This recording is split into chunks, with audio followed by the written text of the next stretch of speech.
فلسطین کے حالات کی وجہ سے ہر انصاف پسند اور صاف دل و زندہ ضمیر رکھنے والا شخص رنجیدہ ہے۔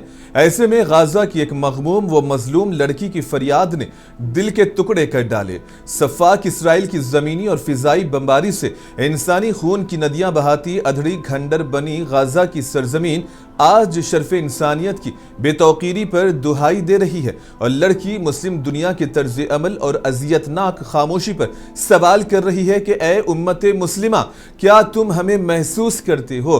کیا تمہیں ہماری چیخیں سنائی دیتی ہیں؟ کیا تم ہمارے جلے ہوئے گھروں کی راکھ میں اپنی ایمان کی بکھرتی چنگاریاں دیکھ سکتے ہو؟ یا تمہارے قلوب بھی ویسے ہی مردہ ہو چکے ہیں جیسے دنیا کے ضمیر ہو چکے ہیں؟ ہر لمحہ جنگ کا درد ہمیں تمہاری بے حسی کا احساس دلاتا ہے، اور ہم تمہاری خاموشی پر نوحہ کنا ہیں۔ اور کیا یہ تمہاری خاموشی امت کے مردہ ضمیر کے جنازے کا اعلان نہیں ہے؟ لیکن اے امت محمدیہ، ہم تم سے رحم کی بھیک نہیں مانگیں گے، ہم تمہاری خاموشی کے بجائے تمہارا عملی قدم چاہتے ہیں، ورنہ تاریخ تمہیں ایک بزدل اور مردہ امت کے نام سے یاد رکھے گی۔ يا أيها العالم، هل تشعرون بنا؟ في كل لحظة من الحرب يعود الألم يحرقنا. عودة الحرب إلى غزة ليست مجرد عودة للعنف، بل عودة لآلام لا تحتمل ودموع لم تجف بعد. لن نطلب منكم الرحمة، بل نطلب منكم أن تصحوا ضمائركم.